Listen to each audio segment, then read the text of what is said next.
আসসালামু আলাইকুম। New commerce coaching এর পক্ষ থেকে আমি নাজমুল হাসান শরীফ সবাইকে জানাই আন্তরিক শুভেচ্ছা ও অভিনন্দন। প্রিয় শিক্ষার্থীরা, কেমন আছো তোমরা? আশা করি আল্লাহর রহমতে অনেক ভালো আছো। আমিও তোমাদের দোয়ায় আল্লাহর রহমতে অনেক ভালো আছি। প্রিয় শিক্ষার্থীরা, নিউ কমার্স কোচিং এর ধারাবাহিক প্রক্রিয়া আজকের আলোচনার বিষয় হচ্ছে এইচএসসি 25 এবং 26 হিসাব বিজ্ঞান প্রথম পত্রের নবম অধ্যায়। অধ্যায়টির নাম কি? আর্থিক বিবরণী। তো প্রিয় শিক্ষার্থীরা, এই অধ্যায়টি আমাদের জন্য অবশ্যই গুরুত্বপূর্ণ, কারণ এটা ক বিভাগ আবশ্যক। এই অধ্যায় থেকে যে দুইটা সৃজনশীল প্রশ্ন আসবে, ওই দুইটা প্রশ্নে আমাদেরকে উত্তর দিতে হবে। এই জায়গায় আমরা কিন্তু আর অপশন পাবো না এবং এটাকে স্কিপ করতে পারবো না। যদি কেউ স্কিপ করি তাহলে আমাকে দিতে হবে কিন্তু 5টা প্রশ্নের উত্তর খ বিভাগ থেকে, আমি আর 7টা দিতে পারবো না। তো এই জন্য আজকের এই ক্লাসটি অবশ্যই প্রত্যেকটা শিক্ষার্থীর জন্য খুবই গুরুত্বপূর্ণ। যদি মনোযোগ সহকারে কোনো শিক্ষার্থী এটা না করে তাহলে কিন্তু বুঝতে পারবে না। তো যাই হোক, আমি খুব দ্রুতই ক্লাসটা শুরু করে দিব। তোমরা আমাকে একটু দ্রুত কমেন্ট করে জানাবা যে আমার কথাগুলো তোমরা শুনতে পাচ্ছ কিনা। একটু দ্রুত কমেন্ট করতে হবে এবং গ্রুপে সবাইকে একটু মেনশন দিয়ে দাও যেন ক্লাসটাতে দ্রুত জয়েন করে। কেমন? আমি এখনই শুরু করে দিব।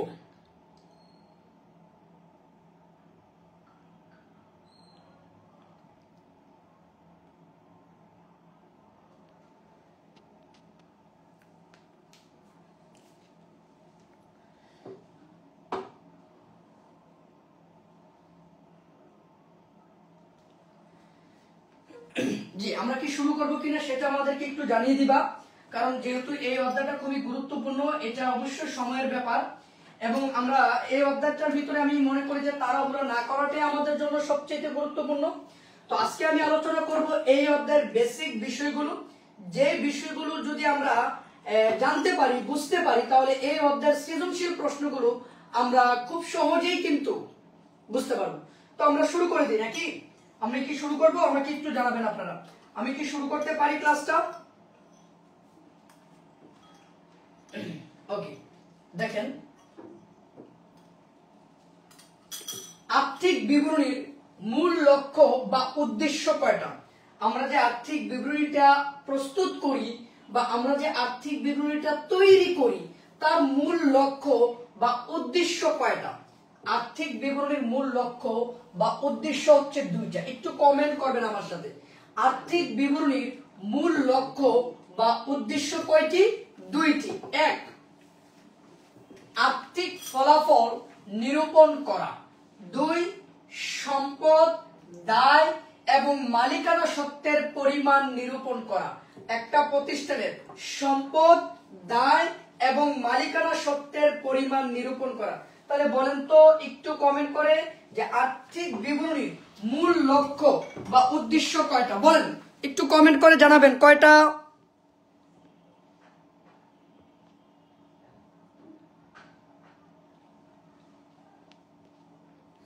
তাহলে আর্থিক বিবরণীর মূল লক্ষ্য বা উদ্দেশ্য কয়টা? 2টা। আর্থিক বিবরণীর মূল লক্ষ্য বা উদ্দেশ্য কয়টা? 2টা। একটা হচ্ছে আর্থিক ফলাফল নিরূপণ করা, আর একটা হচ্ছে সম্পদ এবং দায় এবং মালিকানা সত্ত্বের পরিমাণ নিরূপণ করা। এবার আসো,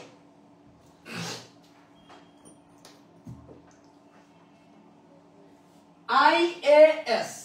আইএএস এর পূর্ণ রূপ কি? এই যে আইএএস এর পূর্ণ রূপ হচ্ছে ইন্টারন্যাশনাল অ্যাকাউন্টিং স্ট্যান্ডার্ড।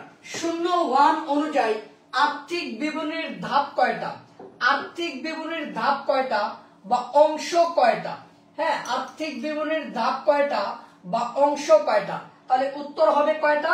5টা। আইএএস 01 অনুযায়ী আর্থিক বিবরণীর ধাপ কয়টা?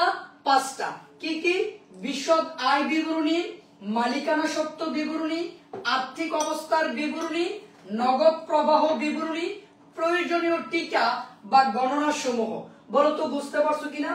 আর্থিক বিবরণীর ধাপ কয়টা? আর্থিক বিবরণীর ধাপ হচ্ছে 5টা। একটু কমেন্ট করে জানাবা আর্থিক বিবরণীর ধাপ কয়টা? 5টা। আর্থিক বিবরণীর ধাপ কয়টা? 5টা। কি কি? বিশদ আয় বিবরণী, বিশদ আয় বিবরণী, মালিকানা সত্ত্ব বিবরণী, আর্থিক অবস্থার বিবরণী, নগদ প্রবাহ বিবরণী, প্রয়োজনীয় টিকা বা গণনা সমূহ। কেমন? তাহলে আর্থিক বিবরণীর ধাপ কয়টা? 5টা। এবার আসো এই 5টা ধাপ।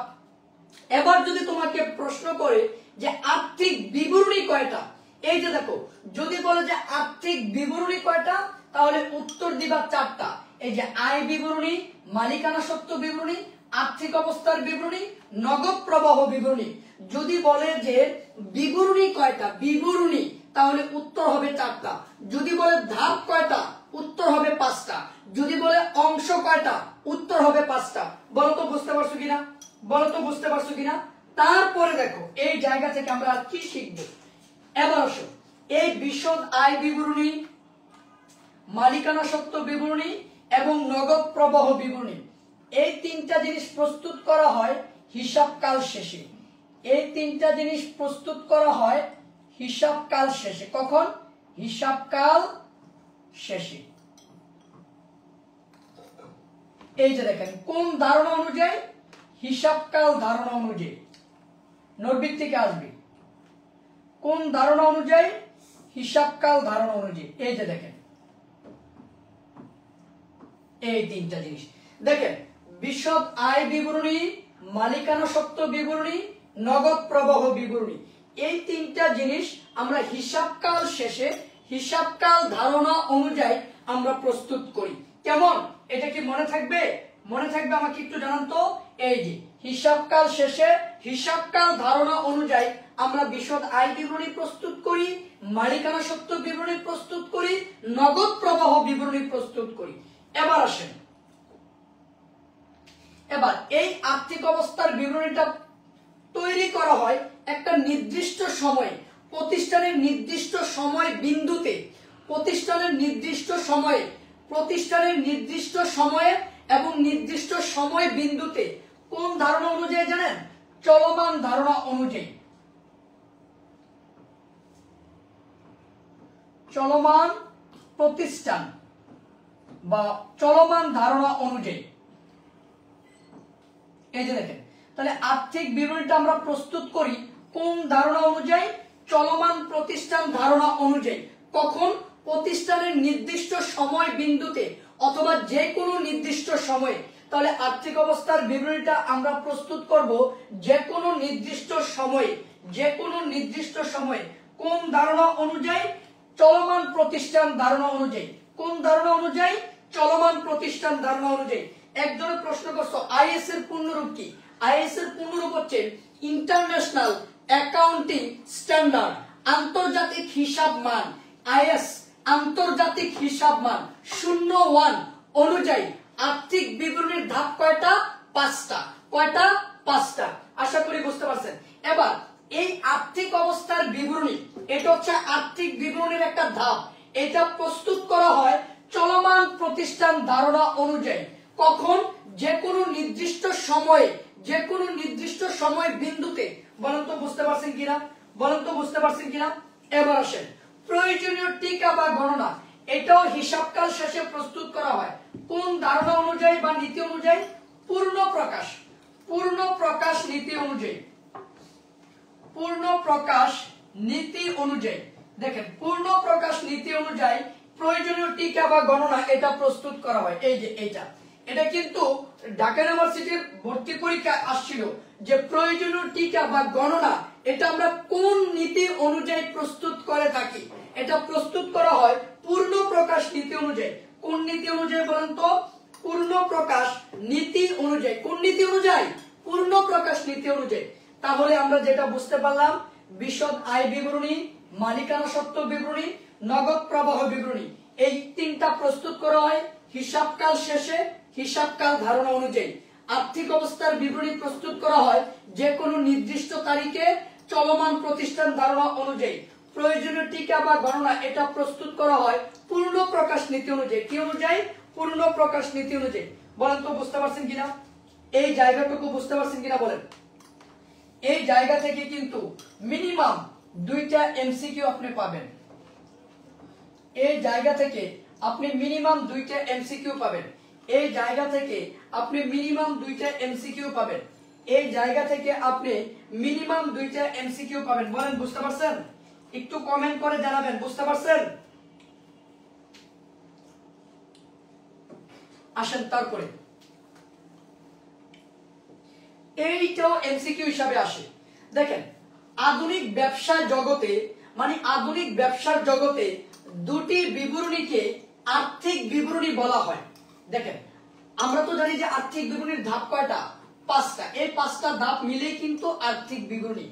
5টা ধাপ মিলে হচ্ছে আর্থিক বিবরণী। কিন্তু আধুনিক ব্যবসার জগতে কি বলে জানেন? আধুনিক ব্যবসার জগতে 2টা বিবরণীকেই কিন্তু আর্থিক বিবরণী নামে সংজ্ঞায়িত করা হয়। একটা হচ্ছে বিশদ আয় বিবরণী আর একটা হচ্ছে আর্থিক অবস্থার বিবরণী। তার মানে এই 2টা বিবরণী হচ্ছে আমাদের জন্য সবচেয়ে গুরুত্বপূর্ণ। একটা হচ্ছে বিশদ আয় বিবরণী, বিশদ আয় বিবরণী, আর একটা হচ্ছে আর্থিক অবস্থার বিবরণী। তাহলে আধুনিক ব্যবসা জগতে দুটি বিবরণীকে প্রধানত আর্থিক বিবরণী বলা হয়। সে 2টা বিবরণী কি কি? একটা হচ্ছে বিশদ আয় বিবরণী আর একটা হচ্ছে আর্থিক অবস্থার বিবরণী। একটা হচ্ছে আয় বিবরণী আর একটা হচ্ছে আর্থিক অবস্থার বিবরণী। বলেন তো বুঝতে পারছেন কিনা? বলেন তো বুঝতে পারছেন কিনা? বলেন তো বুঝতে পারছেন কিনা? এবার আসেন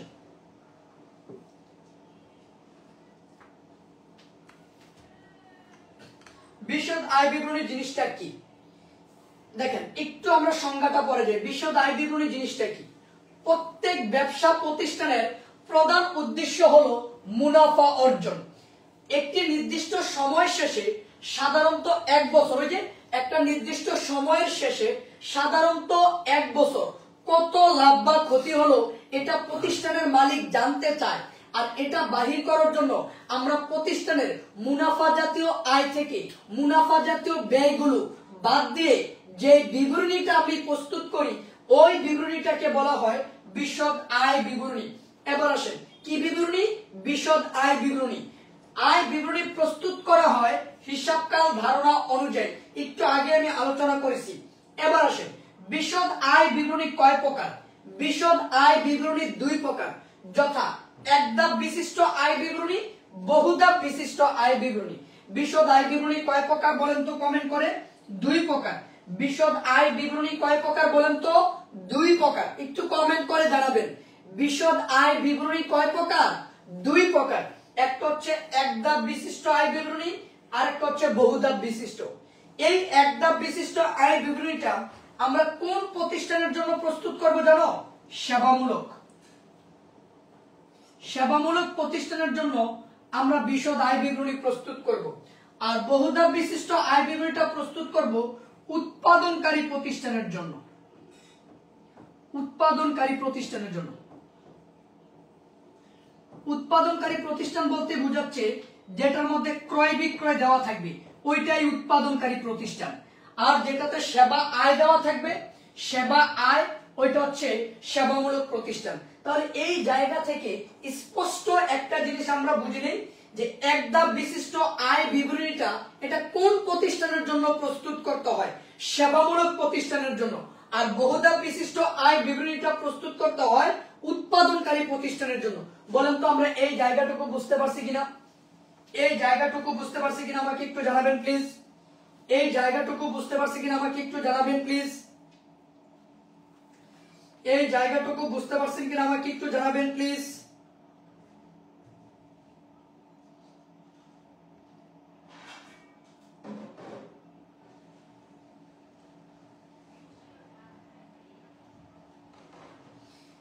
এই জায়গাটুকু বুঝতে পারছো কিনা আমাকে একটু জানাবেন প্লিজ।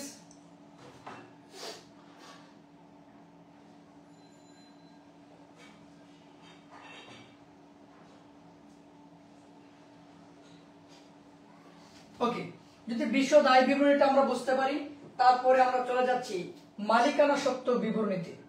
এবার আসেন মালিকানা সত্ত্ব বিবরণী জিনিসটা কি। দেখেন সাধারণত এক মালিক বা অংশীদারি প্রতিষ্ঠানের ক্ষেত্রে মালিকানা সত্ত্ব বিবরণী প্রস্তুত করা হয়। সাধারণত এক মালিকানা বা অংশীদারি ব্যবসায়ের ক্ষেত্রে আমরা মালিকানা সত্ত্ব বিবরণীটা প্রস্তুত করি বা প্রস্তুত করা হয়। দেখেন, মালিকের সত্ত্বাধিকার বিবরণীকে বলা হয় মালিকানা সত্ত্ব বিবরণী। মানে ব্যবসার উপর মালিকের যে অধিকার, ব্যবসার উপর মালিকের যে দাবি, এটাকে বলা হয় মালিকানা সত্ত্ব বিবরণী। এবার মালিকানা সত্ত্ব বিবরণীতে কোন আইটেমগুলো আসবে?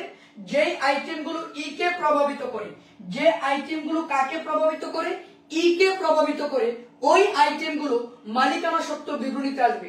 যে আইটেমগুলো ই কে প্রভাবিত করে, ওই আইটেমগুলো মালিকানা সত্ত্ব বিবরণীতে আসবে। বলেন তো বুঝতে পারছেন কিনা?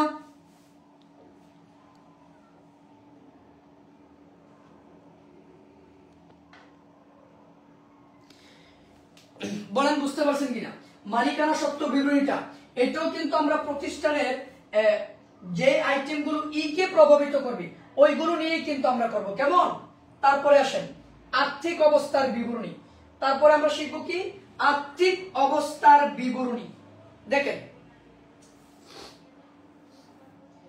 আয় বিবরণী প্রস্তুতের পর সমস্ত নামিক হিসাব, নামিক হিসাব বলতে বোঝাচ্ছে কোন হিসাবগুলোকে? নামিক হিসাবগুলো বলতে বোঝাচ্ছে আয় আর ব্যয় হিসাবগুলোকে। তো এই নামিক হিসাবগুলো কিন্তু হিসাবকাল শেষে বন্ধ করে দিতে হয়। এই নামিক হিসাবগুলোকে আমরা হিসাবকাল শেষে কি করে দেই? বন্ধ করে দিই। আচ্ছা, তো এই নামিক হিসাবগুলোকে যদি আমরা বন্ধ করে দেই, তাহলে আর কোন কোন হিসাবগুলো থাকবে? সম্পদবাচক, দায়বাচক এবং মালিকানা সত্ত্ববাচক হিসাবগুলো রয়ে যাবে। তো এই হিসাবগুলোর দ্বারা একটা নির্দিষ্ট সময় বা একটা নির্দিষ্ট তারিখে প্রতিষ্ঠানের আর্থিক ফলাফল প্রকাশের জন্য যে বিবরণী তৈরি করতে হয় তাকে আর্থিক অবস্থার বিবরণী বলি। দেখেন, একদম সহজভাবে যদি আমি বলি, অর্থাৎ নামিক হিসাবগুলো বন্ধ হওয়ার পর যে সম্পদবাচক, যে দায়বাচক হিসাবগুলো থাকবে এবং মালিকানা সত্ত্ববাচক হিসাবগুলো থাকবে, ওই হিসাবগুলো দ্বারা আমরা যেই বিবরণীটা প্রস্তুত করব ওই বিবরণীটাকে বলা হয় আর্থিক অবস্থার বিবরণী। এই যে দেখেন, আর্থিক অবস্থার বিবরণী মানেই হচ্ছে এ সমান সমান এল প্লাস ও ই, অর্থাৎ একটা সম্পদের, একটা প্রতিষ্ঠানের মোট সম্পদ, মোট দায় এবং মালিকানা সত্ত্বের পরিমাণ নিরূপণ করতে হবে আমাদেরকে। বলেন বুঝতে পারছেন কিনা?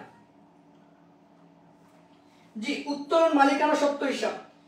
মুশফিকুর রহিম বলছে সাউন্ড ক্লিয়ার না, আমাকে একটু জানাবেন আপনারা কি আমার সাউন্ড ক্লিয়ার শুনতে পাচ্ছেন নাকি পাচ্ছেন না? বলেন, মুশফিক বলছে সাউন্ড নাকি ক্লিয়ার না, আমাকে একটু জানাবেন প্লিজ।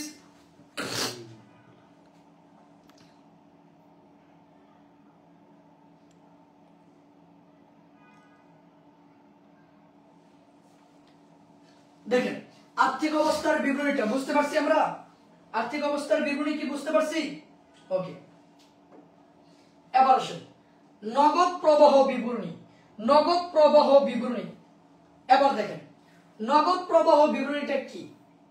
নগদ প্রবাহ বিবরণী আর্থিক বিবরণীর একটা অংশ, যে বিবরণীতে নগদ আন্তঃপ্রবাহ ও বহিঃপ্রবাহ লিপিবদ্ধ করা হয়। নগদ আন্তঃপ্রবাহ মানে কি? যে আইটেমগুলোর মাধ্যমে প্রতিষ্ঠানে নগদ টাকার আগমন ঘটে ওইটাকে বলা হয় নগদ আন্তঃপ্রবাহ, এবং যেই এন্ট্রিগুলোর মাধ্যমে প্রতিষ্ঠান থেকে নগদ অর্থ চলে যায় ওইটাকে বলা হয় নগদ বহিঃপ্রবাহ। অর্থাৎ যেই বইতে নগদ আন্তঃপ্রবাহ এবং বহিঃপ্রবাহ লিপিবদ্ধ করা হয় তাকে বলা হয় নগদ প্রবাহ বিবরণী। তাকে বলা হয় কি? নগদ প্রবাহ বিবরণী। যদিও এটা আমাদের সৃজনশীল করার সময় কোনো কাজে আসবে না। এবার দেখো প্রয়োজনীয় টিকা বা গণনা জিনিসটা কি? এই যে দেখো, আর্থিক বিবরণীর প্রয়োজনীয় টিকা বা গণনা জিনিসটা কি?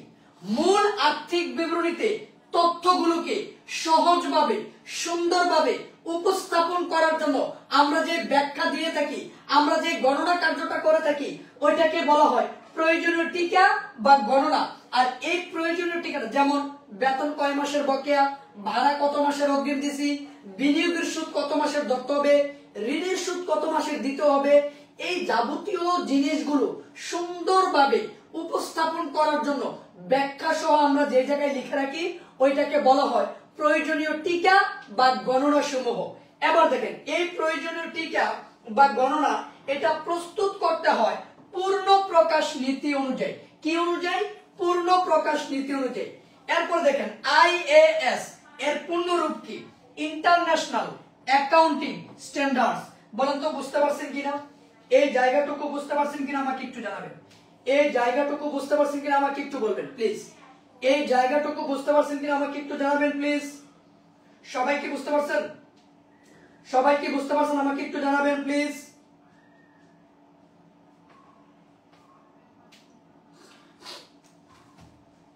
প্রয়োজনীয় টিকা বা গণনা অর্থাৎ মূল আর্থিক বিবরণী আমরা যখন প্রস্তুত করব, প্রস্তুত করার পূর্বে আমরা এই তথ্যগুলোকে সহজভাবে উপস্থাপন করার জন্য আমরা যেটা করব সেটাই কেমন, যেমন বেতন কত মাসের বাকি আছে, ভাড়া কি অগ্রিম দিয়েছিলেন, বিনিয়োগের সুদ কত মাসের পাবেন, ঋণের সুদ কত মাসের দিতে হবে, ব্যাংক জমা অতিরিক্তের উপরে সুদ ধার্য করতে হবে।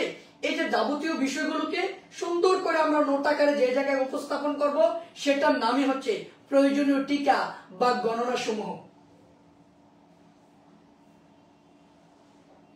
আমি পিডিএফ দিয়ে দিব তোমাদের সুবিধার্থে। হ্যাঁ, ধৈর্য ধারণ করো। এবার আসো, বিশদ আয় বিবরণীতে কয় ধরনের হিসাব আসবে? দেখেন আমরা জানি হিসাব কয় প্রকার জানেন? হিসাব 5 প্রকার। হিসাব কয় প্রকার? 5 প্রকার। বলেন তো সেগুলো কি কি? এগুলো হচ্ছে সম্পদ, এই যে দেখেন সম্পদ, তারপরে হচ্ছে দায়, তারপরে হচ্ছে মালিকানা সত্ত্ব, তারপরে হচ্ছে আয় এবং ব্যয়। আয় এবং ব্যয়। তাহলে হিসাব কয় প্রকার? 5 প্রকার। আধুনিক হিসাব কয় প্রকার? 5 প্রকার। একটু জানাবেন হিসাব কয় প্রকার? 5 প্রকার। অথবা আধুনিক হিসাব কয় প্রকার? 5 প্রকার। কি কি? সম্পদ, দায়, মালিকানা সত্ত্ব, আয় এবং ব্যয়। এবার আসেন আমাদেরকে যে আর্থিক বিবরণের যে 5টা ধাপ ছিল ওই 5টা ধাপের মধ্যে আমরা যে সৃজনশীল গুলো প্রস্তুত করব ওই সৃজনশীলের মধ্যে 3টা ধাপ ব্যবহার হবে। একটা হচ্ছে বিশদ আয় বিবরণী, মালিকানা সত্ত্ব বিবরণী, আর্থিক অবস্থার বিবরণী। এই 3টা ধাপ মিলে আমাদের সৃজনশীল প্রশ্নগুলো তৈরি হবে। কেমন? তো এখন আসেন এই আয় বিবরণীর ভিতরে কি কি আসবে? এই আয় বিবরণীর ভিতরে আসবে আয় আর ব্যয়, তার মানে 2টা হিসাব চলে আসবে। তারপরে দেখো মালিকানা সত্ত্ব বিবরণীতে কি আসবে? মালিকানা সত্ত্বের আইটেম গুলো আসবে। তারপরে আর্থিক অবস্থার বিবরণীতে কি আসবে? সম্পদ আসবে আর দায় আসবে। তাহলে দেখো এই 5টা হিসাব কিন্তু ঘুরে ফিরে এই 3টা বিবরণীর ভিতরে বসবে। বিশদ আয় বিবরণী, এই বিশদ আয় বিবরণীতে কি কি আসবে? আয় আর ব্যয় আসবে। আবার বলতেছি বিশদ আয় বিবরণীতে কি আসবে? আয় আর ব্যয় আসবে। বিশদ আয় বিবরণীতে কি আসবে? আয় আর ব্যয়। মালিকানা সত্ত্ব বিবরণীতে আসবে মালিকানা সত্ত্বের আইটেম। আর্থিক অবস্থার বিবরণীতে আসবে সম্পদ এবং দায়। বলো বুঝতে পারছো কিনা? বলো বুঝতে পারছো কিনা? বলো বুঝতে পারছো কিনা? এবার আমি তোমাদেরকে একটা উদাহরণ দিব। ওই উদাহরণের মাধ্যমে আমি তোমাদেরকে বুঝাবো যে কিভাবে আমরা করব। দেখো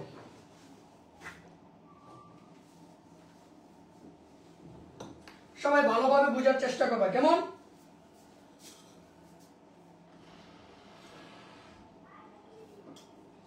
এবার দেখো আমরা যখন আর্থিক বিবরণী করব তখন আমাদের কিন্তু প্রশ্নে একটা রেওমিল দেওয়া থাকবে, সঠিক একটা রেওমিল দেওয়া থাকবে। কি দেওয়া থাকবে?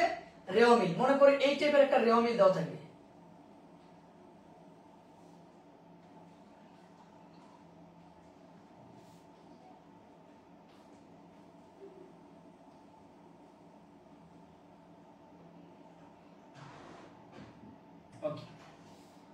ভালো করে বুঝো, প্রশ্নে একটা রেওমিল দেওয়া থাকবে।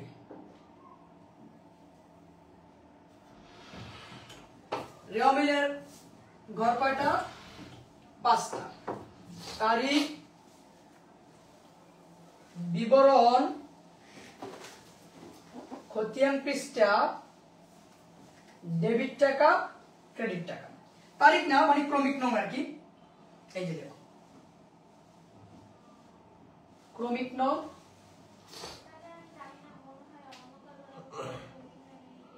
বিবরণ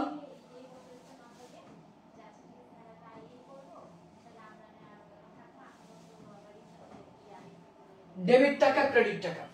এবার এই রেওমিলের ভিতরে অনেক ধরনের এন্ট্রি থাকবে। এই যে দেখো থাকবে ক্রয় বিক্রয়, ক্রয়ের টাকা থাকবে রেওমিলের ডেবিট পাশে, বিক্রয়ের টাকা থাকবে ক্রেডিট পাশে। তারপরে মনে করো থাকতে পারে ফেরত, ফেরত দিয়ে দুই পাশে টাকা দেওয়া থাকতে পারে। মনে রাখবা ফেরত দিয়ে যদি দুই পাশে টাকা দেওয়া থাকে তাহলে তুমি ধরে নিবা একটা হচ্ছে ক্রয় ফেরত আর একটা হচ্ছে বিক্রয় ফেরত। তারপরে আসো, তারপরে থাকতে পারে পরিবহন,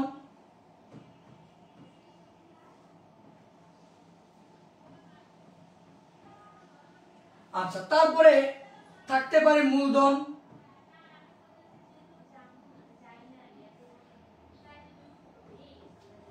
তারপরে থাকতে পারে আসবাবপত্র,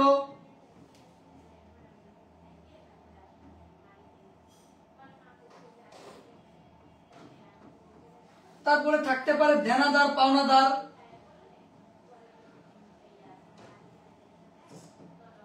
একসাথে দুইটা জিনিস থাকতে পারে। তো দেনাদার থাকবে ডেবিট পাশে, পাওনাদারের টাকা থাকবে ক্রেডিট পাশে,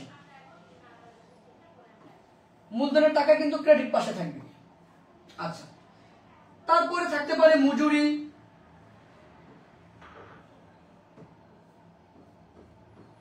থাকতে পারে বেতন, থাকতে পারে ভাড়া,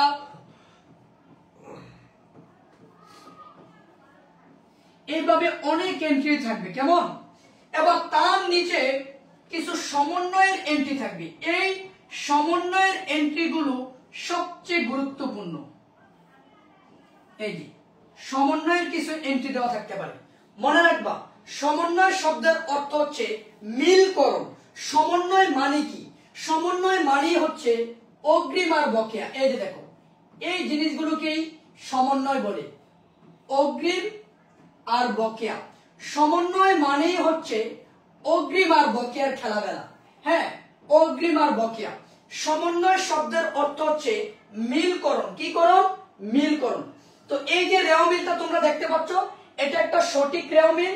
এই রেওমিলে 5 ধরনের হিসাব থাকে। রেওমিলে কয় ধরনের হিসাব থাকে? 5 ধরনের। কি কি? সম্পদ থাকে, দায় থাকে, মালিকানা সত্ত্ব থাকে, আয় থাকে, ব্যয় থাকে। রেওমিল আর সমন্বয় এই পুরো জায়গাটার ভিতরে 5 ধরনের হিসাব আছে। এবার এই 5 ধরনের হিসাব দিয়ে তুমি 3টা বিবরণী প্রস্তুত করবা। কয়টা বিবরণী? 3টা। সেটা কি? এই যে দেখো, নাম্বার 1 বিশদ আয় বিবরণী,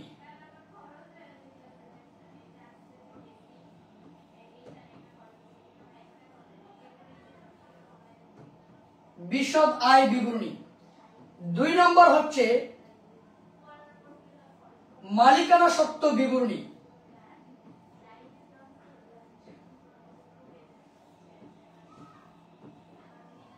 যেটা একটু আগে কিন্তু আমি তোমাদেরকে বুঝিয়েছি। 3 নম্বর হচ্ছে আর্থিক অবস্থার বিবরণী। ভালো করে বুঝো এই জায়গাটা। আর্থিক অবস্থার বিবরণী। তাহলে মেইন জিনিসটাই হচ্ছে, দেখো এই জায়গায় মেইন জিনিসটাই হচ্ছে যে এই যে রেওমিলটা দেখতে পাচ্ছ, এই রেওমিলের এন্ট্রিগুলো দিয়ে আমাকে এই 3টা বিবরণী কমপ্লিট করতে হবে। এবার এই রেওমিলের ভিতরে কিন্তু 5 ধরনের হিসাব থাকে। মনে রাখবা এই রেওমিলের ভিতরের এন্ট্রিগুলো, এই রেওমিলের ভিতরের এন্ট্রিগুলো, আবার বলতেছি, এই রেওমিলের ভিতরের এন্ট্রিগুলো একবার করে ব্যবহার হবে। এই রেওমিলের ভিতরের এন্ট্রিগুলো একবার বসবে। আর এই যে সমন্বয়ের এন্ট্রিগুলো দেখতে পাচ্ছ, এই সমন্বয়ের এন্ট্রিগুলো সর্বনিম্ন এই 3টা ঘরের যে কোনো 2টা ঘরে বসবে, অথবা একটা ঘরে 2বার বসতে পারে। তাহলে কি বুঝলাম আমরা? আমরা এতটুকু মাথার ভিতরে বুঝলাম, মাথার ভিতরে এতটুকু আমরা ক্যাচ করলাম যে এই রেওমিলের এন্ট্রিগুলো মানে ভিতরের এন্ট্রিগুলো এই জায়গায় একবার বসবে। অর্থাৎ যে কোনো 3টা বিবরণীর একটা বিবরণীতে একবার করে বসবে। একবার বসে গেলে দ্বিতীয়বার সে অন্য কোথাও বসতে পারে না, পারে না, পারে না। আর এই যে সমন্বয়ের এন্ট্রিগুলো, এই সমন্বয়ের এন্ট্রিগুলো প্রত্যেকটা এন্ট্রি সর্বনিম্ন 2 বার করে বসবে। 2 বার। কার কার সাথে বসবে, কোন জায়গায় বসবে, এটা তুমি বুঝবা কিভাবে? জাবেদাটা পারলেই তুমি বুঝবা। হয় এই বিশদ আয় বিবরণীতে 2 বার বসবে, আর না হয় এই জায়গায় একবার বসবে, এই জায়গায় একবার বসবে, আর না হয় এই জায়গায় একবার বসবে। অর্থাৎ আমরা এই জায়গা থেকে একটা জিনিস আমরা স্পষ্ট হয়ে গেলাম, সেটা কি? এই যে দেখো, সেটা হচ্ছে রেওয়ামিলের এন্ট্রিগুলো একবার বসে। একটা কবিতা মনে রাখবা, কবিতাটা কি? এই যে দেখো, কবিতাটা হচ্ছে রেওয়ামিলের এন্ট্রিগুলো একবার বসে। রেওয়ামিলের এন্ট্রিগুলো কয়বার বসে? একবার বসে। এই যে দেখো, রেওয়ামিলের এন্ট্রিগুলো একবার বসে, সমন্বয়ের এন্ট্রিগুলো 2 বার বসে, আয় ও ব্যয় বিশদ আয় বিবরণীতে বসে, সম্পদ এবং দায় আর্থিক অবস্থার বিবরণীতে যায়। বলো কবিতাটা বুঝতে পারছো কিনা? রেওয়ামিলের এন্ট্রিগুলো একবার বসবে, সমন্বয়ের এন্ট্রিগুলো 2 বার বসবে। ওই যে রেওয়ামিল বক্স প্রশ্নে দেওয়া থাকবে, ওই বক্সের এন্ট্রিগুলোকে তুমি একবার করে বসাবা। আর নিচে যে সমন্বয়ের এন্ট্রিগুলো, ওই সমন্বয়ের এন্ট্রিগুলোকে তুমি সর্বনিম্ন 2 বার করে ব্যবহার করবা। কয়বার? 2 বার। তাহলে বলো তো একটু কমেন্ট করে, রেওয়ামিলের এন্ট্রিগুলো কয়বার বসে? একবার বসে।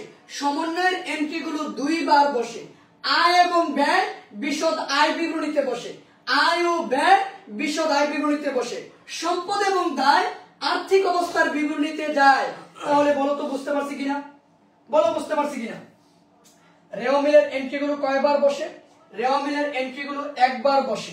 রেওয়ামিলের এন্ট্রিগুলো কয়বার বসে? একবার। সমন্বয়ের এন্ট্রিগুলো কয়বার বসে? 2 বার। যেমন কিভাবে? এই যে দেখো, এই যে এই জায়গায় কি আছে? ক্রয়।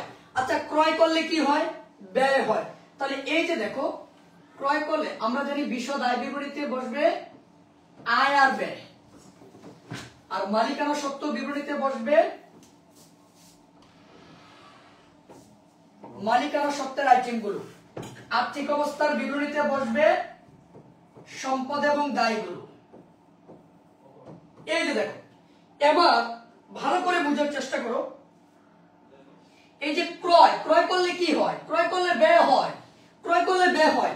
এখন তোমরা বলো তো, ক্রয় করলে যদি ব্যয় হয়, এই ক্রয় কথাটা আমার কোন বিবরণীতে যাবে? বিশদ আয় বিবরণীতে, মালিকানা সত্ত্ব বিবরণীতে, আর্থিক অবস্থার বিবরণীতে? কোথায় যাবে বলো তো তোমরা? এটা আমার বিশদ আয় বিবরণীতে যাবে, কারণ এই যে ক্রয় করলে ব্যয় হয়, তার মানে এটা বিশদ আয় বিবরণীতে যাবে। এই জন্য এই যে ক্রয়, একবার যে আমি এই জায়গায় ব্যবহার করলাম, এই ক্রয়কে দ্বিতীয়বার আর কোথাও ব্যবহার করতে পারবে না। রেওয়ামিলের ক্রয়কে যদি সমন্বয়ে ক্রয় থাকে, ওইটা 2 জায়গায় বসতে পারে, ওইটা নিয়ে কোনো বাধা নাই, ওইটা নিয়ে কোনো কথা নাই। কথা একটাই আমার, কথা কয়টাই? একটাই। যদি এটা রেওয়ামিলের এন্ট্রি হয় তাহলে এক জায়গায় বসবে, কথা আমার ঘুরে যাবে। যদি সমন্বয়ের এন্ট্রি হয় তাহলে সেটা 2 জায়গায় বসবে। বলো বুঝতে পারছো কিনা? এবার দেখো, বিক্রয়, বিক্রয় করলে কি হয়? আয়। তাহলে কোথায় বসাবো? বিশদ আয় বিবরণীতে বসাবো। এই বিক্রয় একবার যদি বিশদ আয় বিবরণীতে বসা যায়, তাহলে এই বিক্রয়কে আমি আর অন্য কোথাও ব্যবহার করতে পারবো না, পারবো না, পারবো না, কারণ এটা রেওয়ামিলের এন্ট্রি। মনে রাখতে হবে কবিতাটা, রেওয়ামিলের এন্ট্রিগুলো একবার যায়, সমন্বয়ের এন্ট্রিগুলো 2 বার যায়। আয় ও ব্যয় বিশদ আয় বিবরণীতে যাবে, সম্পদ এবং দায় আর্থিক অবস্থার বিবরণীতে যায়। বলো পারবা কিনা? বলো পারবা কিনা? বলো পারবা কিনা? বুঝতে পারছো কিনা বলো? বুঝতে পারছো কিনা বলো? বুঝতে পারছো কিনা বলো? এরপরে দেখো, এই যে আসবাবপত্র, এই যে আসবাবপত্র, এটা আমার জন্য সম্পদ। আসবাবপত্র এটা আমার জন্য সম্পদ। দেনাদার এটা আমার জন্য সম্পদ। তাহলে এটা কোথায় যাবে? আর্থিক অবস্থার বিবরণীতে যাবে। এই যে আসবাবপত্র আর দেনাদার, এটাকে আমি যদি আর্থিক অবস্থার বিবরণীতে বসাই, তাহলে এটা অন্য কোথাও আর যাবে না, অন্য কোথাও আর যাবে না। তাহলে এই জায়গাটুকু আমাদেরকে মনে রাখতে হবে যে আমরা যখন সৃজনশীল প্রশ্নটা সমাধান করব, এই সৃজনশীল প্রশ্নটা সমাধান করার পূর্বে একটা রেওয়ামিল দেওয়া থাকবে সঠিক। এবার আমি এই রেওয়ামিলের এন্ট্রিগুলোকে একবার করে বসাবো, সমন্বয়ের এন্ট্রিগুলোকে 2 বার বসাবো। এখন প্রশ্ন হচ্ছে, স্যার সমন্বয়ের এন্ট্রিগুলো কোন 2 জায়গায় যাবে? সবচেয়ে গুরুত্বপূর্ণ কোশ্চেন, সমন্বয়ের এন্ট্রিগুলো কোন 2 জায়গায় যাবে? ওইটা আমাকে আইডেন্টিফাই করতে হবে। এইটা বোঝার জন্য আমাকে কি করতে হবে জানো? প্রত্যেকটা সমন্বয়ের এন্ট্রি জাবেদা আমাকে বুঝতে হবে, জাবেদা। কারণ একটা জাবেদার পক্ষ কয়টা? দুইটা। কারণ সমন্বয়ের এন্ট্রিগুলোকে যদি আমি জাবেদা করি তাহলে তার দুইটা পক্ষ আমি পেয়ে যাব, দুইটা পক্ষ পেয়ে যাব। তাহলেই আমি বুঝে যাব যে সমন্বয়ের এন্ট্রিগুলো রেও মিলের কোন এন্ট্রিগুলোর সাথে যোগ বিয়োগ করতে হবে। অর্থাৎ এই যে সমন্বয়ের এন্ট্রিগুলো, এই সমন্বয়ের এন্ট্রিগুলোকে জাবেদা করলে আমরা দুইটা পক্ষ পাবো, আর ওই দুইটা পক্ষ আমরা রেও মিলের সাথে যোগ বিয়োগ করব। রেও মিলের সাথে কি করব? যোগ বিয়োগ করব। কারণ অগ্রিম আর বকেয়া, মনে রাখবা, অগ্রিম থাকলে যোগ, বকেয়া অগ্রিম থাকলে বিয়োগ, বকেয়া থাকলে যোগ, অগ্রিম থাকলে বিয়োগ, বকেয়া থাকলে যোগ। এবার আসেন আমি আবার সমন্বয়ের এন্ট্রিগুলো নিয়ে আপনাদের সাথে আলোচনা করব। সবচেয়ে গুরুত্বপূর্ণ জিনিস, সমন্বয়ের এন্ট্রিগুলো নিয়ে আমি আপনাদের সাথে আলোচনা করব। কেমন? ওকে, এই যে দেখো, সমন্বয় মানে অগ্রিম আর বকেয়া। সমন্বয় শব্দের অর্থ মিলকরণ। মিল মানে কি? মিল দুই ভাবে করা যায়, হয় যোগ করে মিল করতে হবে, না হয় বিয়োগ করে মিল করতে হবে। হয় যোগ করে মিল করতে হবে, না হয় বিয়োগ করে মিল করতে হবে। তাহলে সমন্বয় শব্দের অর্থ কি? মিলকরণ। সমন্বয় শব্দের অর্থ কি? মিলকরণ। হয় যোগ করে মিল করো, না হয় বিয়োগ করে মিল করো। হয় যোগ করে মিল করো, না হয় বিয়োগ করে মিল করো। মনে রাখবা, অগ্রিম থাকলে বিয়োগ, বকেয়া থাকলে যোগ। এবার দেখেন আমি সমন্বয়ের জাবেদাগুলো নিয়ে আলোচনা করি এবং আপনাদেরকে ধাপে ধাপে আমি বুঝিয়ে দিচ্ছি। আপনারা ধৈর্য সহকারে বোঝার চেষ্টা করুন এবং ভালোভাবে বোঝার চেষ্টা করুন। কেমন? আসেন। আচ্ছা, একটা সমন্বয়ের জাবেদা আমি লিখি।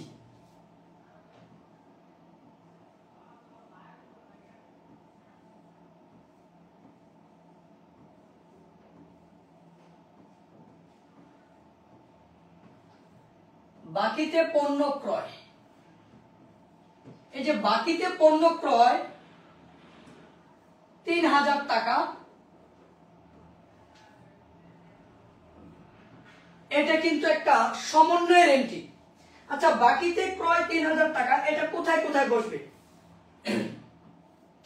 এই যে দেখো, বাকিতে পণ্য ক্রয় 3000 টাকা, এটাকে এই যে বাকিতে পণ্য ক্রয়, এই কথাটা, এই যে এই কথাটা দুই জায়গায় বসবে, মানে দুইবার বসবে।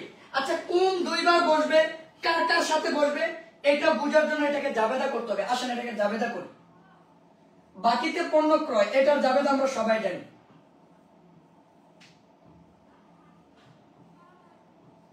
ক্রয় হিসাব ডেবিট।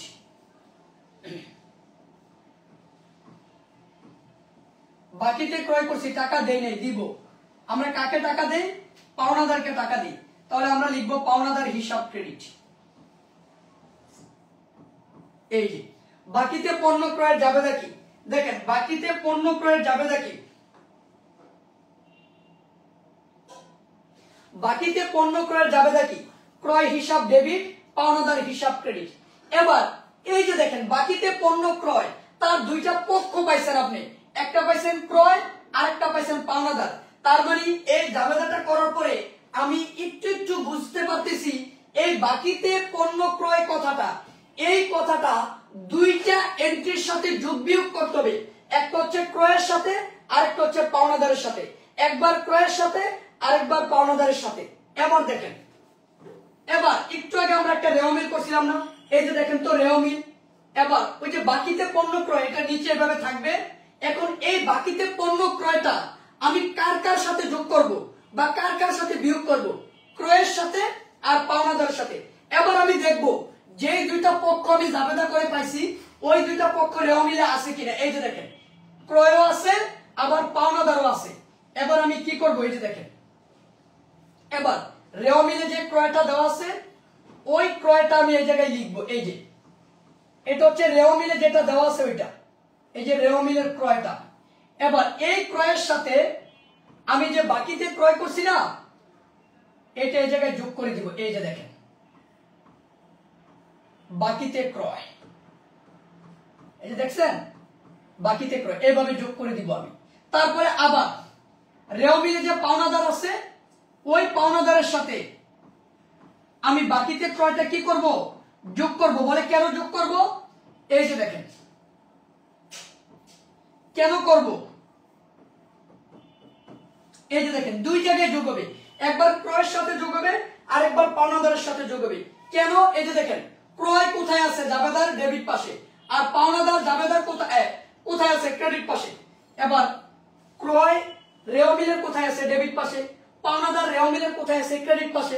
তার মানে মিলে গেছে, আমার জাবেদার যেই পাশে আছে রেও মিলেরও সেই পাশে আছে, মিলে গেছে। মিললে যোগ, না মিললে বিয়োগ, মিললে যোগ, না মিললে বিয়োগ। তাই আমার জাবেদাতে ক্রয় ডেবিট পাশে আছে, আবার রেও মিলও ডেবিট পাশে আছে, তার মানে মিললে যোগ করে ফেলবো, না মিললে বিয়োগ করে ফেলবো। বলো তো বুঝতে পারছো কিনা? বাকিতে পণ্য ক্রয়, এই যে সমন্বয় জাবেদাটা কোন দুই জায়গায় বসবে এটা কি তোমরা বুঝতে পারছো?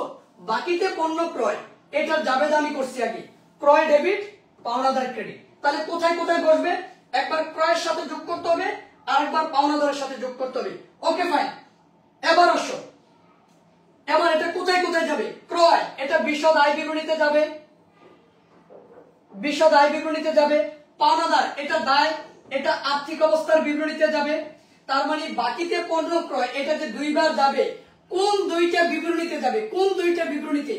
একবার বিশদ আয় বিবরণীতে ক্রয়ের সাথে যাবে, আরেকবার আর্থিক অবস্থার বিবরণীতে পাওনাদারের সাথে যাবে। বলেন বুঝতে পারছেন কিনা? বলেন বুঝতে পারছেন কিনা? বলেন। যদি আপনাদের কোনো প্রশ্ন থাকে, আপনাদের মনের ভিতরে যদি কোনো প্রশ্ন থাকে করতে পারেন। বলেন বুঝতে পারছেন কিনা? বলেন। এর চেয়ে সহজভাবে আর আমি বুঝাইতে পারতেছি না, আমার কাছে আর নাই যদি এটা না বুঝেন। এবার আসেন আমরা আরেকটা সমন্বয়ের এন্ট্রি লিখি।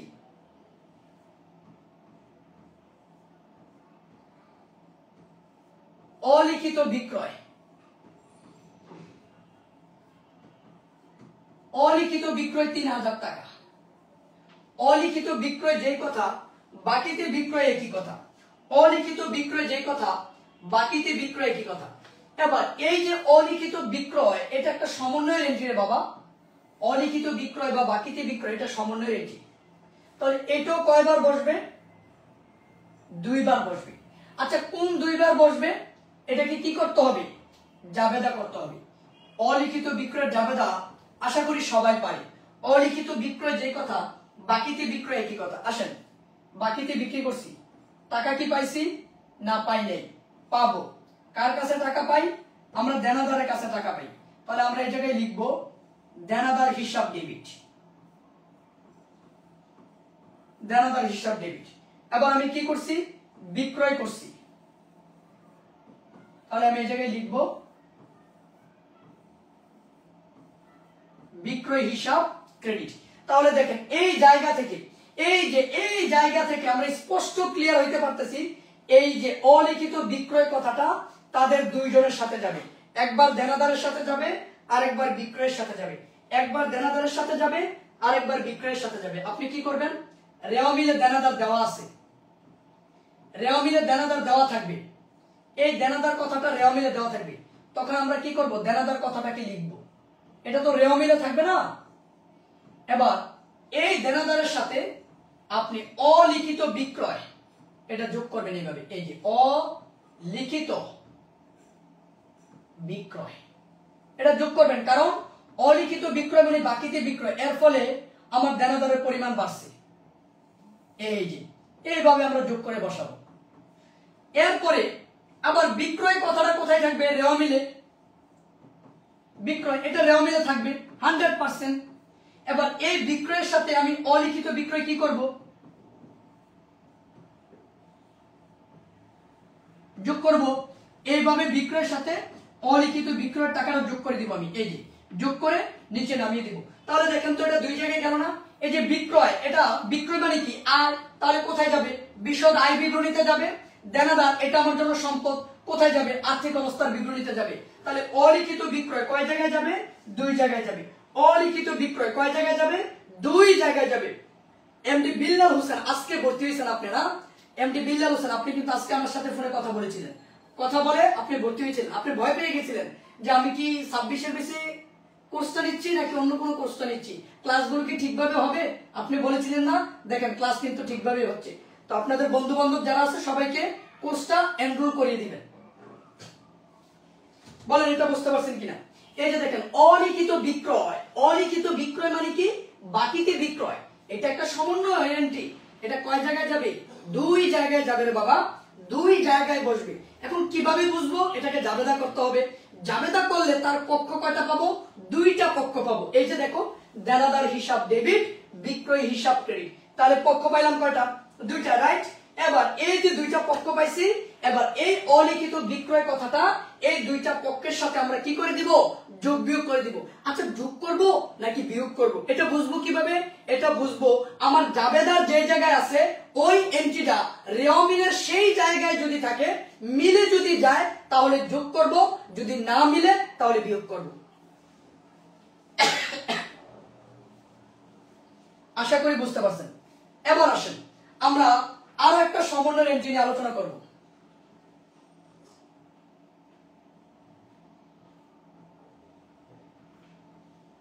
দেখেন,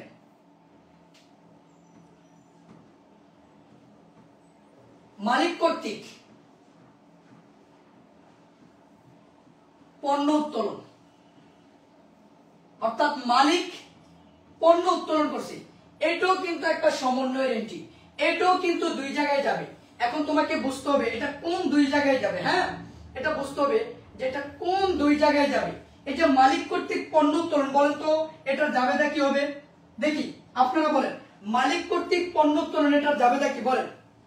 দেখি কে কে পারেন বলেন। মালিক কর্তৃক পণ্য উত্তোলন এটার জাবেদা কে কে পারেন বলেন?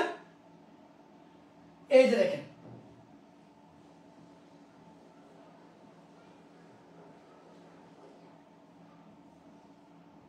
কে উত্তোলন করছে? মালিক। তাহলে আমরা লিখব উত্তোলন হিসাব ডেবিট। কি লিখবো? উত্তোলন হিসাব ডেবিট। মালিক কর্তৃক পণ্য উত্তোলন, তাহলে আমরা লিখব উত্তোলন হিসাব ডেবিট। মালিক কি উত্তোলন করছে? পণ্য। পণ্য থাকলে কি নামে লিখতে হবে? ক্রয়। এই জায়গায় ক্রয় কেন ক্রেডিট পাশে বসবে জানেন? কারণ এই জায়গায় ক্রয়ের পরিমাণ হ্রাস পেয়ে গেছে, এই জন্য ক্রয় ক্রেডিট পাশে বসবে। এই জায়গায় ক্রয় ক্রেডিট পাশে বসার কারণ কি? এই জায়গায় ক্রয় হ্রাস পেয়েছে, মানে পণ্যের পরিমাণ হ্রাস পাইছে। ক্রয় যদি হ্রাস পায় তাহলে ক্রয় কথাটা কোথায় বসে জানেন? এই যে ক্রেডিট পাশে বসে। তাহলে মালিক কর্তৃক পণ্য উত্তোলন এই কথাটা দুইটা হিসাবের সাথে জড়িত, একটা উত্তোলনের সাথে আরেকবার ক্রয়ের সাথে।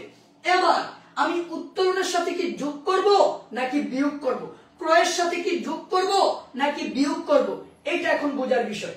এবার আসেন, ক্রয় এটা রেও মিলে দেওয়া থাকে, এই ক্রয় কথাটা কিন্তু রেও মিলে দেওয়া থাকে, রাইট? ওকে, ফাইন। এবার এই যে রেও মিলের ক্রয়ের সাথে মালিক যে পণ্য উত্তোলন করছে না, এই পণ্য উত্তোলনটা তুমি বিয়োগ করবা। কেন বিয়োগ করবা জানো? কারণ মালিক পণ্য উত্তোলন করার কারণে ক্রয়ের পরিমাণ কমে গেছে, এই জন্য বিয়োগ করবা। অথবা তুমি দেখো আমাদের ক্রয় কথাটা রেও মিলের কই থাকে? ডেবিট পাশে থাকে। ক্রয় রেও মিলের কোথায় থাকে? ডেবিট পাশে। আর আমি যে জাবেদা করলাম, জাবেদা করার কারণে তাকে কোথায় পাইছি? ক্রেডিট পাশে পাইছি। তাহলে দুইটা কি মিলছে না মিলে নাই? যদি না মিলে তাহলে কি করব? বিয়োগ করে দিব। আর যদি মিলে তাহলে যোগ করব। বলো তো বুঝতে পারছো কিনা? বলো তো কথাটা বুঝতে পারছো কিনা? বলো। তাহলে ক্রয় থেকে পণ্য উত্তোলন আমরা কি যোগ করব নাকি বিয়োগ করব? 100% আমরা বিয়োগ করব। কেন বিয়োগ করব? কারণ এটা ক্রয়ের পরিমাণকে হ্রাস করে, এটা ক্রয়ের পরিমাণকে কি করে? হ্রাস করে। বলো বুঝতে পারছো কিনা? এরপর আসো উত্তোলনের সাথে কি করব? উত্তোলন এটা রেও মিলে দেওয়া থাকবে, আর উত্তোলন কথাটা সবসময় রেও মিলের ডেবিট পাশে থাকে। কোথায় থাকে? উত্তোলন রেও মিলের ডেবিট পাশে থাকবে, রাইট? এই যে উত্তোলন। এবার এই উত্তোলনের সাথে তুমি পণ্য উত্তোলনটাকে যোগ করতে হবে। কেন কেন যোগ করব? কারণ পণ্য উত্তোলন উত্তোলনের পরিমাণকে বৃদ্ধি করে, বাড়ায়। এই জন্য দেখো এই যে পণ্য উত্তোলন আমরা উত্তোলনের সাথে কি করে দিব? যোগ করে দিব। পণ্য উত্তোলন আমরা উত্তোলনের সাথে কি করে দিব? যোগ করে দিব। পণ্য উত্তোলন আমরা উত্তোলনের সাথে কি করব? যোগ করব। তাহলে বলো তো মালিক কর্তৃক পণ্য উত্তোলন আমরা এই সমন্বয়ের জাবেদাটা বুঝতে পারছি কিনা? মালিক কর্তৃক পণ্য উত্তোলন আমরা এই সমন্বয়ের জাবেদাটা বুঝতে পারছি কিনা বলো? মালিক কর্তৃক পণ্য উত্তোলন আমরা কি এই সমন্বয়ের জাবেদাটা বুঝতে পারছি? তোমাদের কলেজে কি এইভাবে আলোচনা করছে আমাকে একটু জানাবা। এবার আসো আরেকটা সমন্বয়ের এন্ট্রি আলোচনা করব। ভেঙে ভেঙে আলোচনা করবো ইনশাল্লাহ।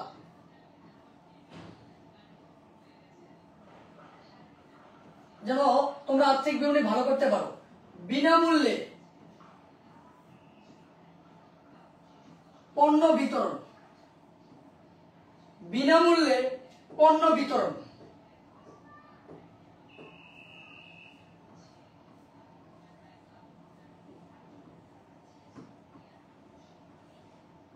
বিনামূল্যে পণ্য বিতরণ, এইটা একটা সমন্বয়ের এন্ট্রি। আমরা বিনামূল্যে পণ্য বিতরণ করছি, জানো বিনামূল্যে পণ্য বিতরণ কেন করি? বিনামূল্যে পণ্য বিতরণ করি আমরা বিজ্ঞাপনের জন্য। বিনামূল্যে পণ্য বিতরণ করি আমরা বিজ্ঞাপনের জন্য, এটাও দুই জায়গায় বসবে। এই যে বিনামূল্যে পণ্য বিতরণ করছি আমরা বিজ্ঞাপনের জন্য। কেন বিজ্ঞাপনের জন্য? কারণ জনগণকে জানানোর জন্য আমরা বিনামূল্যে পণ্য বিতরণ করি, জনগণকে জানানোর জন্য। তাহলে এই যে বিনামূল্যে আমি পণ্য বিতরণ করলাম, তাহলে তার জাবেদা কি হবে? বিজ্ঞাপন হিসাব ডেবিট। এটাকে প্রচার প্রসার বলে। তাহলে আমরা লিখব বিজ্ঞাপন হিসাব ডেবিট, ক্রয় হিসাব ক্রেডিট। কারণ আমি বিনামূল্যে পণ্য বিতরণ করছি, ক্রয়ের পরিমাণ কমে গেছে।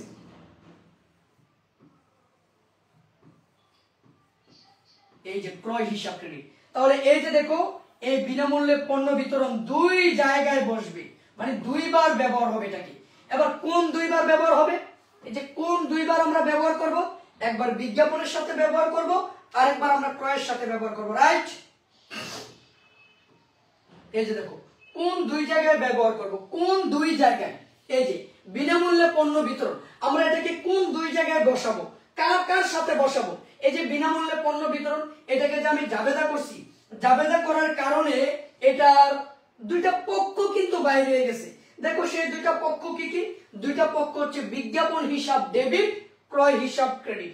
বিজ্ঞাপন হিসাব ডেবিট, ক্রয় হিসাব ক্রেডিট। তার মানে আমি বুঝে গেলাম এই বিনামূল্যে পণ্য বিতরণ কথাটা একবার বিজ্ঞাপনের সাথে দৌড় দিবে, আরেকবার ক্রয়ের সাথে দৌড় দিবে, মানে দুই জনের সাথে দৌড় দিবে। কেমন? তাহলে দেখেন তো কিভাবে করবো আমরা। বিজ্ঞাপন, প্রথমে আমরা লিখি ক্রয়। এই ক্রয় কথাটা রেও মিলে থাকবে, ক্রয় এটা রেও মিলে থাকবে, রাইট? 100% থাকবে। Okay fine. ক্রয় আমরা লিখব, লেখার পরে এই ক্রয় থেকে ওই যে আমরা যে বিনামূল্যে পণ্য বিতরণ করছি না, ওই পণ্য বিতরণটা আমরা বিয়োগ করব। এই যে পণ্য বিতরণটা বিয়োগ করে দিবা। কেন বিয়োগ করে দিবা? কারণ বিনামূল্যে পণ্য বিতরণ করার ফলে আমার ক্রয়ের পরিমাণ কমে যায়।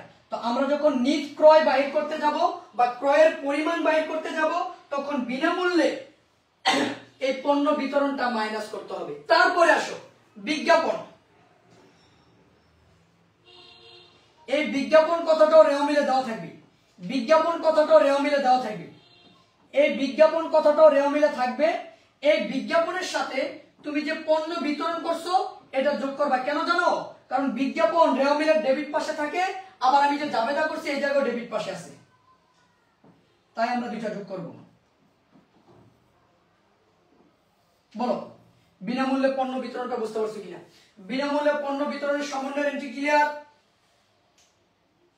বলো বলো বিনামূল্যে পণ্য বিতরণের সমন্বয়ের এন্ট্রিটা কি ক্লিয়ার? বিনামূল্যে পণ্য বিতরণের সমন্বয়ের এন্ট্রিটা কি ক্লিয়ার? আমাকে একটু জানাবা। বিনামূল্যে পণ্য বিতরণের এন্ট্রিটা ক্লিয়ার কিনা আমাকে একটু জানাবা। বিনামূল্যে পণ্য বিতরণ এটা কি ক্লিয়ার? তাহলে আমরা আরো একটা এন্ট্রি বুঝবো। এই যে দেখো, এবার দেখো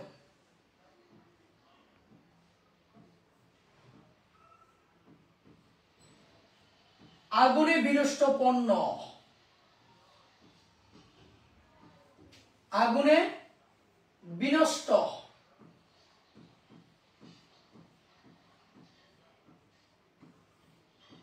এই যে দেখো আগুনে বিনষ্ট পণ্য, এই যে আগুনে বিনষ্ট পণ্য, এই আগুনে বিনষ্ট পণ্য এটাও কিন্তু একটা সমন্বয়ের এন্ট্রি।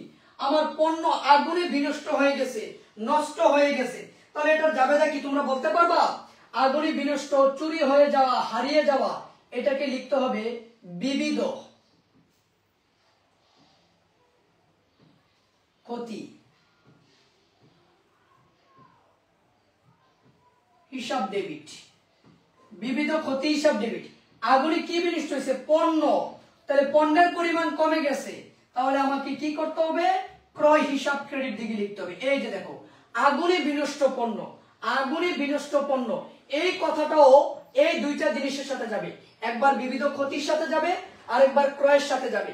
একবার বিবিধ ক্ষতির সাথে যাবে, আরেকবার ক্রয়ের সাথে যাবে।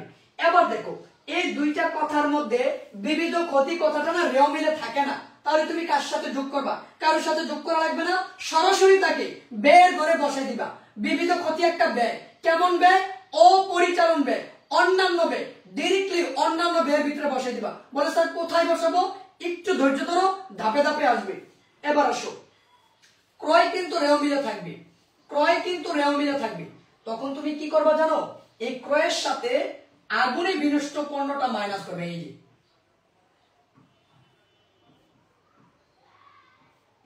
আগুনে বিনষ্ট পণ্য, এই যে দেখো, এটা আমি ক্রয় থেকে মাইনাস করে দিব। আর আরেকবার সে নিজে একাই এই যে এইভাবে আগুনে বিনষ্ট কথাটা এইভাবে কারোর সাথে যোগ করা লাগবে না, এইভাবে সে একাই বসবে কোথায়? অপরিচালন ব্যয়ের ভিত্তি। হ্যাঁ, বিবিধ ক্ষতি নামে বসে যাবে। বিবিধ ক্ষতি লিখতে পারো বা আগুনে বিনষ্ট কথাটাও তুমি লিখতে পারো। বলো তো বুঝতে পারছো কিনা? বুঝতে পারছো কিনা বলো তো, বলো বুঝতে পারছো কিনা? বুঝতে পারছো? এবার আরেকটা সমন্বয়ের এন্ট্রি নিয়ে আলোচনা করবো।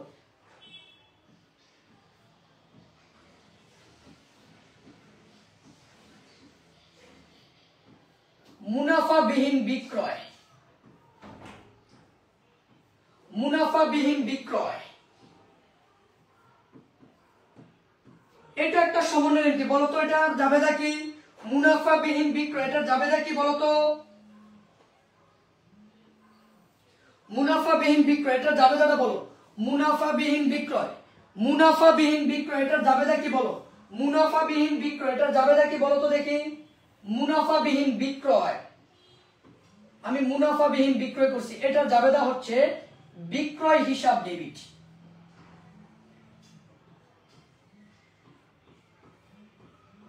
বিক্রয় হিসাব ডেবিট,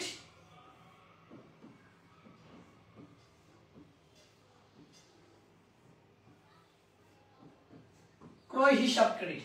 এই যে দেখো, মুনাফাবিহীন বিক্রয় অর্থাৎ আমি লাভ ছাড়া পণ্য বিক্রয় করছি, যেহেতু আয় হয় নাই এই জন্য বিক্রয় কথাটা ডেবিট পাশে বসবে।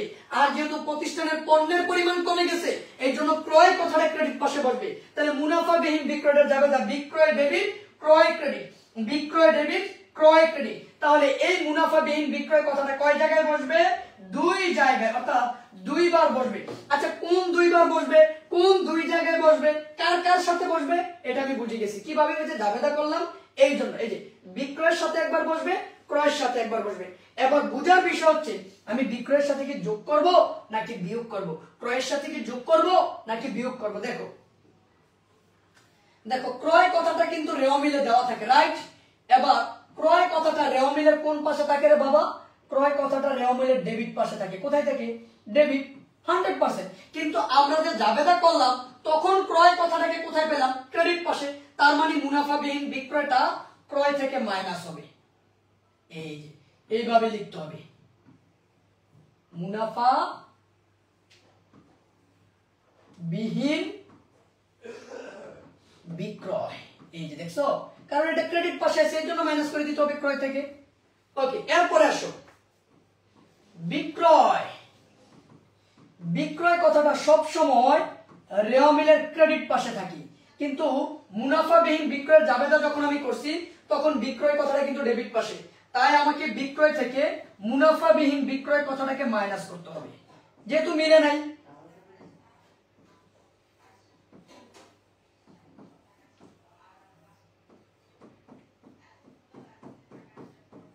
বলেন তো বুঝতে পারছেন কিনা? বলেন তো বুঝতে পারছেন কিনা? মুনাফাবিহীন বিক্রয়টা বুঝতে পারছেন কিনা বলেন?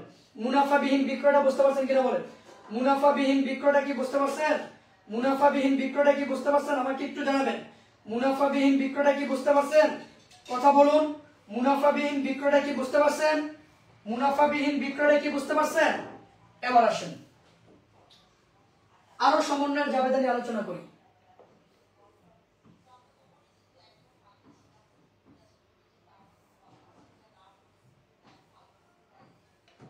বেতন বকেয়া, এই যে এটা একটা সমন্বয়ের এন্ট্রি।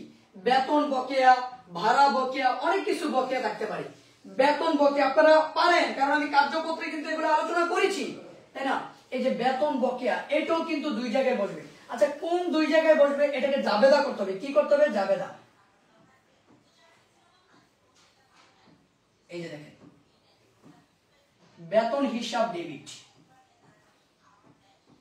বেতন হিসাব ডেবিট। এবার আমি বেতনটা দেই নাই, কি রয়ে গেছে? বকেয়া। তাহলে আমাকে লিখতে হবে বকেয়া বেতন ক্রেডিট। তাহলে দেখেন এটা কোন দুই জায়গায় বসবে এবং কিভাবে বসবে। একবার বেতনের সাথে যাবে, আরেকবার বকেয়া বেতন হিসাবে যাবে। তো রেওয়া মিলে তো বকেয়া বেতন এটা দেওয়া থাকে না। এই যে বেতন থাকে কিন্তু বকেয়া বেতন কথাটা থাকে না। তাহলে আমি কি করব? ওই বকেয়া বেতন কথাটাকে আমি ডিরেক্টলি বসাই দিব। এবার এই বকেয়া বেতন এটা আমাদের জন্য কি জানেন? এটা আমাদের জন্য দায়। যেহেতু বকেয়া বেতন এটা আমাদের জন্য দায়, তাই এই দায়টাকে সরাসরি আমরা আর্থিক অবস্থার বিবরণীতে বসে দিব। কোথায় বসে দিব? বসে দিব। আর বেতনের সাথে আমরা যোগ করব। এই যে দেখেন, বেতন এটা রেওয়া মিলে থাকে এবং রেওয়া মিলের ডেবিট পাশে থাকে, তাই বেতনের সাথে বকেয়া বেতন যোগ করবা। একটু আগে আমি বলেছিলাম বকেয়া কথাটা থাকলে যোগ হবে। এইভাবে বলো তো বকেয়া বেতনটা বুঝতে পারছো কিনা? বকেয়া বেতনটা বুঝতে পারছো কিনা বলো তো? বকেয়া বেতনটা বুঝতে পারছো কিনা আমাকে একটু বলো। বকেয়া বেতনটা বুঝতে পারছো কিনা আমাকে একটু বলো। বকেয়া বেতনটা বুঝতে পারছো কিনা আমাকে একটু বলো। বকেয়া বেতনটা বুঝতে পারছো কিনা আমাকে একটু বলো। বকেয়া বেতনটা বুঝতে পারছো কিনা আমাকে একটু বলো। এবার আসো অগ্রিম বীমা।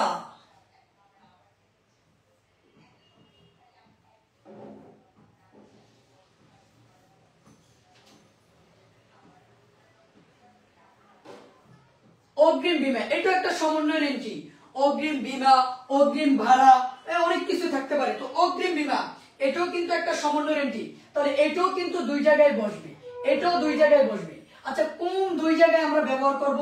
এটা আমরা জাবেদা করব। এই যে দেখেন, অগ্রিম বীমা, খরচ অগ্রিম, এটা আমাদের জন্য সম্পদ।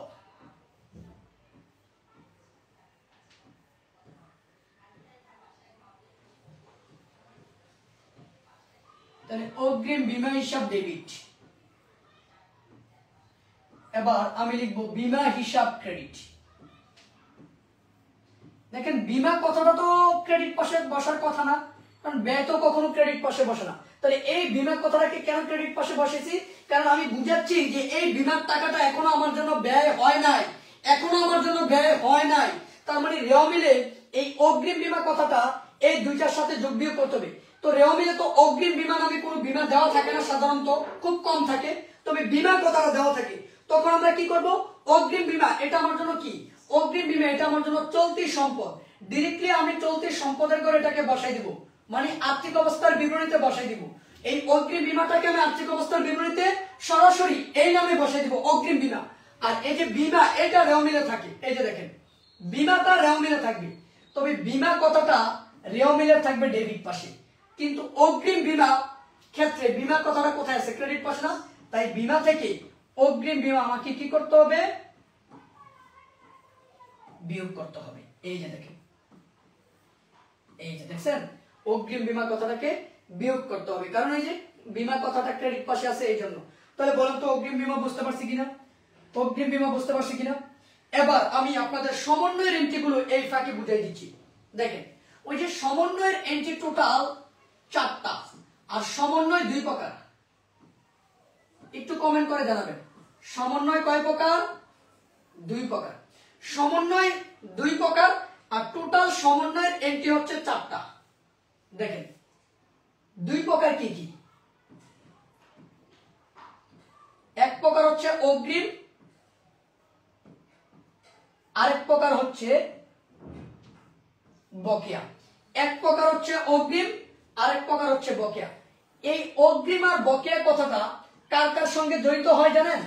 আয় আর ব্যয়ের সাথে, নামিক হিসাবের সাথে। এই যে আয় আর ব্যয়ের সাথে অগ্রিম আর বকেয়া কথাটা জড়িত হবে আয় আর ব্যয়ের সাথে, আয় আর ব্যয়ের সাথে। এবার দেখেন, এই যে যেমন আমি এই জায়গায় লিখলাম অগ্রিম আয়, আবার আমি লিখব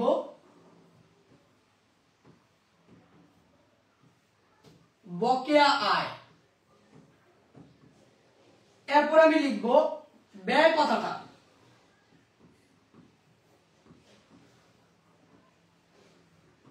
অগ্রিম ব্যয়,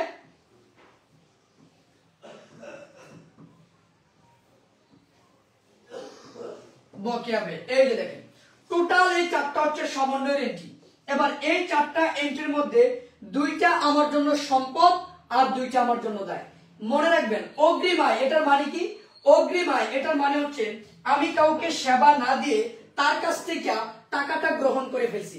আমি কাউকে সেবা না দিয়ে তার কাছ থেকে অগ্রিম টাকা নিয়ে গেছি, আমি তার নিকট কি বদ্ধ? দায়বদ্ধ। বকেয়া আয় মানে কি? বকেয়া আয় মানে আমি তাকে সেবা দিছি কিন্তু সে আমাকে কি দেয় নাই? টাকাটা দেয় নাই, তাহলে আমি তার কাছে টাকা পাবো, এটা সম্পদ। তারপর দেখেন অগ্রিম ব্যয়। অগ্রিম ব্যয় মানে কি? অগ্রিম ব্যয় মানে আমি ব্যবহার না করে, আমি ভোগ না করে আমি কিন্তু অগ্রিম টাকা দিয়ে দিছি, এটাও আমার জন্য সম্পদ। বকেয়া ব্যয় মানে কি? আমি ব্যবহার করছি কিন্তু তাকে টাকা দেয় নাই, তাহলে আমি তার নিকট কি বদ্ধ? দায়বদ্ধ। তাহলে এই জায়গায় দুইটা সম্পদ আর দুইটা দায়। এটা বোঝার জন্য আপনি একটা টেকনিক অবলম্বন করতে পারেন। এই যে দেখেন শব্দের প্রথম অক্ষর শেষের শব্দের প্রথম অক্ষর, দেখেন একটা মিল আছে। শব্দের প্রথম অক্ষর শেষের শব্দের প্রথম অক্ষরে মিল আছে। এই যে দেখেন শব্দের প্রথম আর শেষের শব্দের প্রথমের ভিতরে একটা মিল আছে। যদি মিল থাকে তাহলে দায়। মিল থাকলে কি? দায়। শব্দের প্রথম অক্ষর আর শেষের শব্দের প্রথম অক্ষরের ভিতরে যদি মিল থাকে তাহলে এটা দায়। কেমন ধরনের দায়? এটা হচ্ছে চলতি দায়। চলতি দায়। শব্দের প্রথম অক্ষর শেষের শব্দের প্রথম অক্ষরের ভিতরে যদি মিল থাকে তাহলে এটা আমাদের জন্য দায়। আর যদি মিল না থাকে, যে ব অ অ ব, মিল কিন্তু নাই, যদি মিল না থাকে তাহলে চলতি সম্পদ।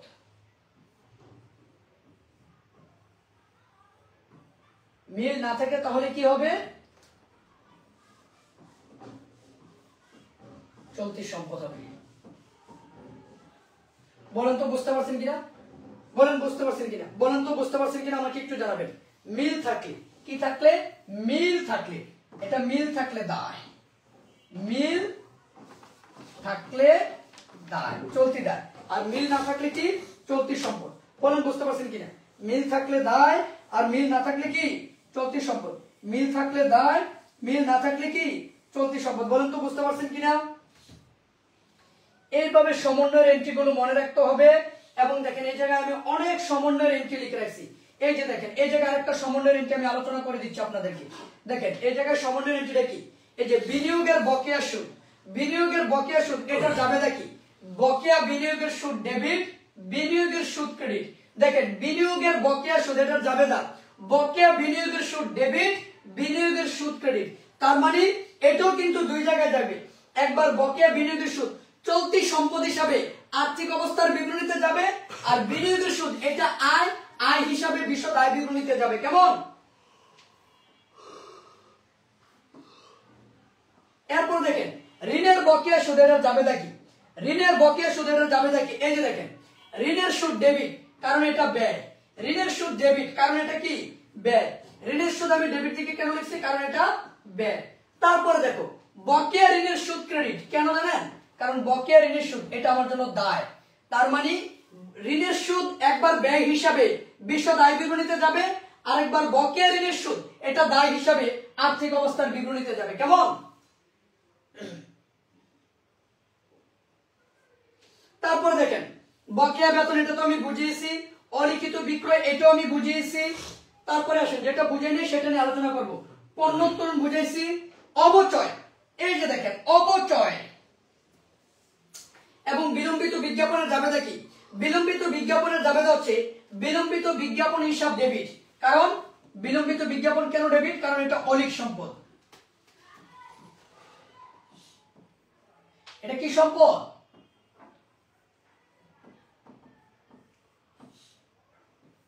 অলিক সম্পদ। এটা কি সম্পদ? অলিক সম্পদ। তারপরে দেখো বিলম্বিত বিজ্ঞাপন হিসাব ডেবিট, বিজ্ঞাপন হিসাব ক্রেডিট। বিজ্ঞাপন এটা আমার জন্য ব্যয়, কিন্তু ব্যয় তো ক্রেডিট পাশে বসে না। কেন এই জায়গায় বসলো?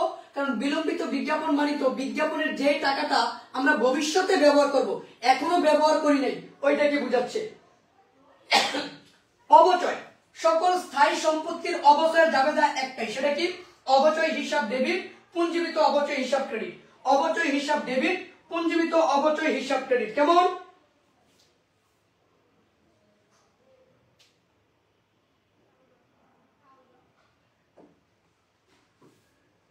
এবার মূলধনের সুদ। মূলধনের সুদের জাবেদাটা কি দেখো?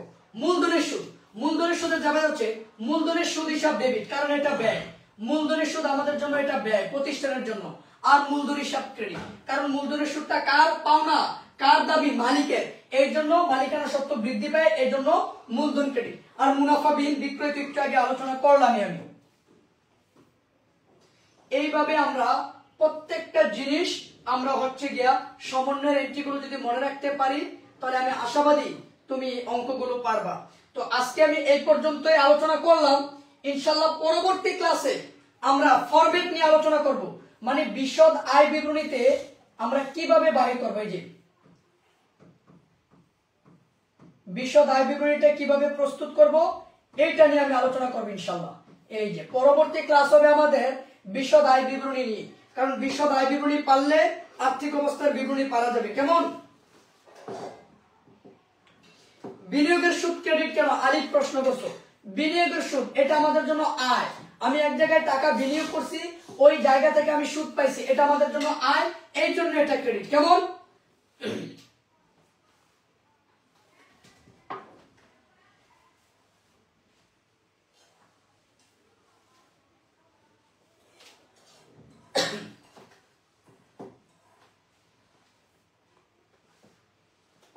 তো যাই হোক, আজকে আমরা এই পর্যন্তই। ইনশাল্লাহ পরবর্তী ক্লাসটাও গুরুত্বপূর্ণ, কারণ আমরা বিশদ আয় বিবরণী নিয়ে আলোচনা করব। তো পরবর্তী ক্লাস দেখার আমন্ত্রণ জানিয়ে বিদায় নিচ্ছি। আসসালামু আলাইকুম।